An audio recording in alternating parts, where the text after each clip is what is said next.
tahimik ako, sinita ako ni Congressman Marcos at tinanong, ano yun? Inaatake mo ang aking ama.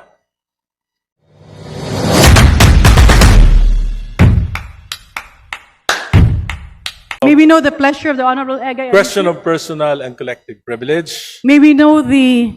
Well, I just have to explain my side because I was suddenly removed and replaced as the senior deputy minority leader yesterday. Would you like to transfer to the majority? The Honorable Egay Harisi has 10 minutes. Please proceed. Thank you, Madam Speaker. Yesterday, I was removed and replaced as senior deputy minority leader without any stated reason. But let me say this clearly. I have no bitterness about my replacement. In fact, I am honored that I was replaced by a fellow liberal and a far stronger fighter for truth and justice, Congresswoman Laila De Lima.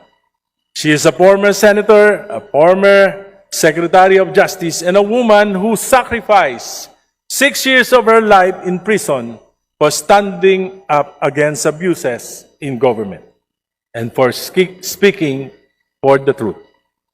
If there is anyone more worthy to take my place, it is Congresswoman Laila De Lima. Papasalamat din po ako kay Minority Leader Nonoy Libanan. Alam ko po na nakatali ang kanyang mga kamay. Malaki na rin po ang kanyang sakripisyo sapagkat madalas siyang tinatawagan ni Majority Leader Sandro Marcos dahil sa aking tuloy-tuloy na kritisismo sa mga polisiya ng Administrasyong Marcos.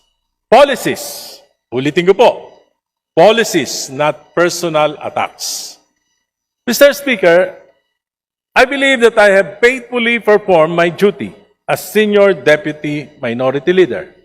I have raised questions. I have spoken the truth. I have offered well-meaning criticisms in the interest of accountability. But it appears that this House leadership does not welcome criticisms.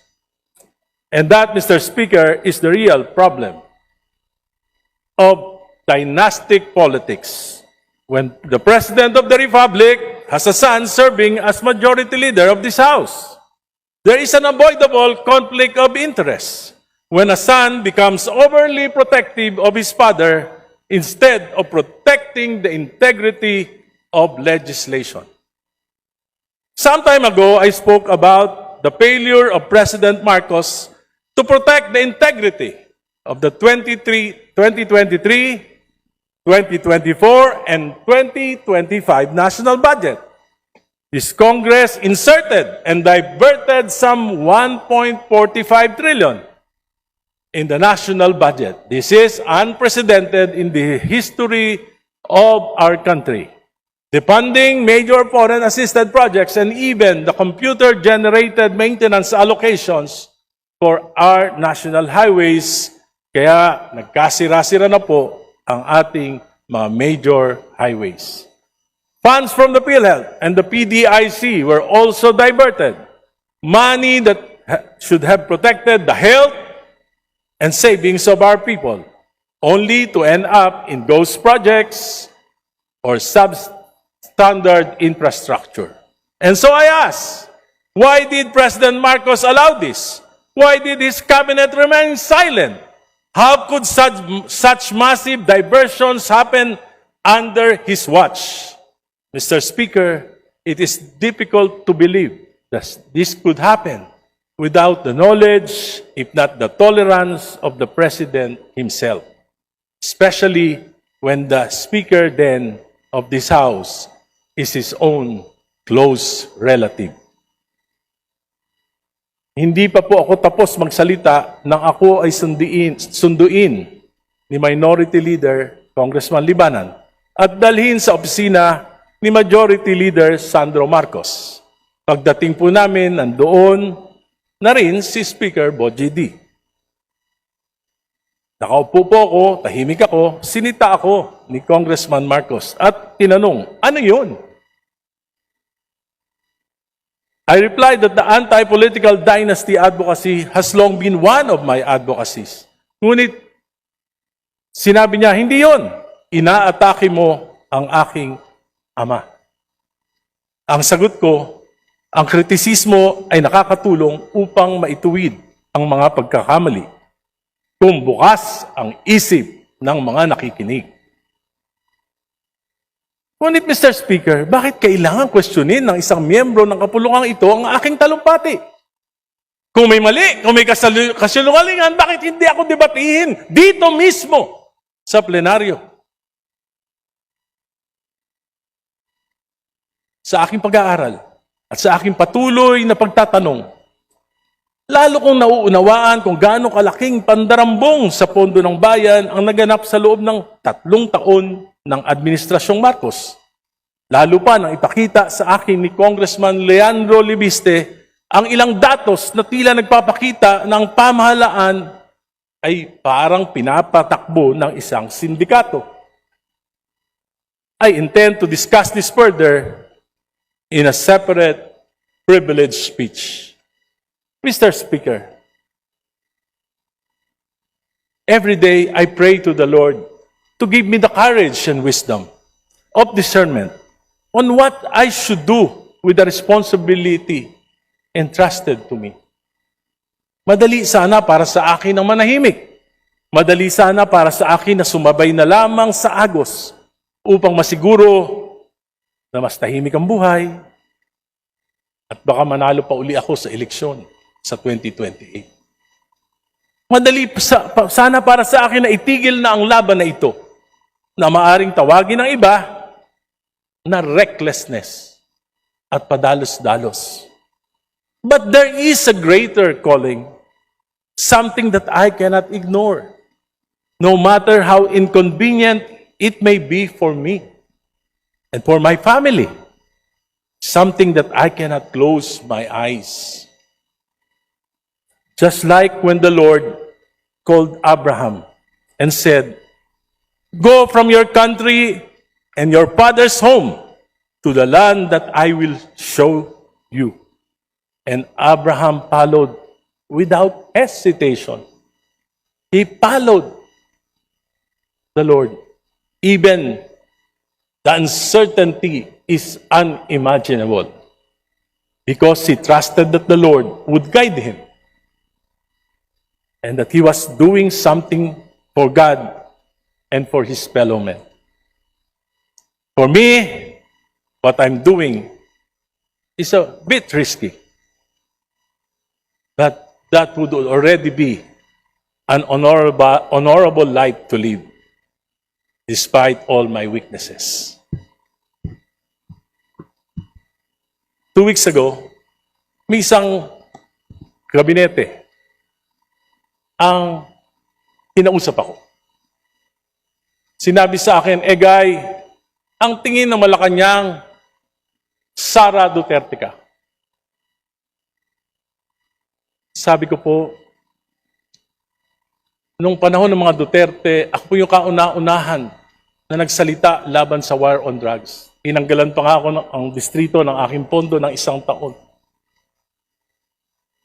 Pero sila, Presidente Marcos, they enabled Duterte.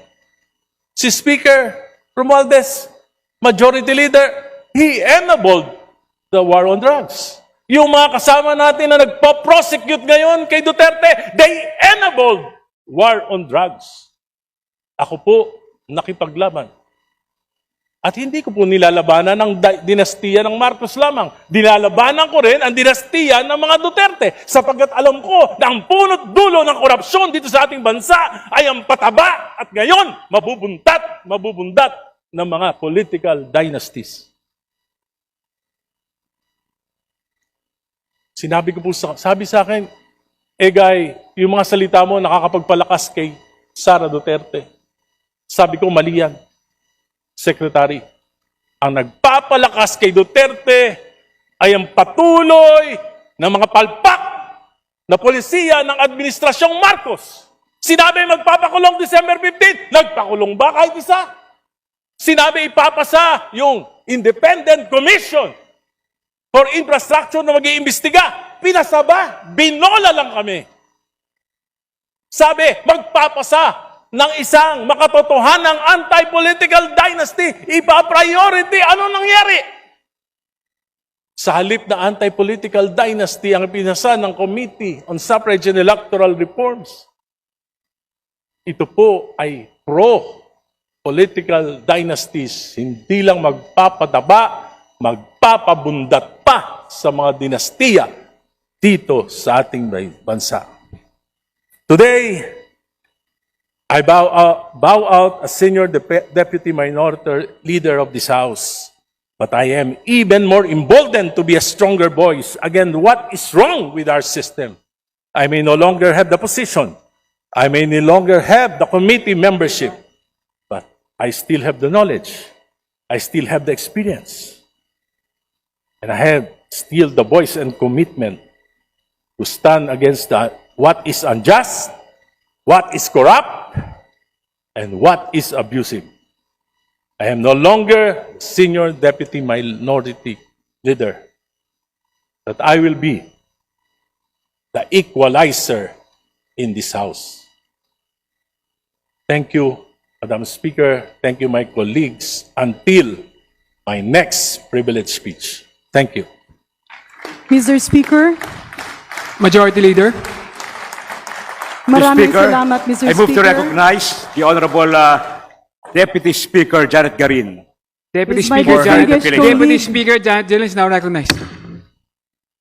He is my distinguished colleague and a very good friend during the Aquino administration, willing to yield to some questions.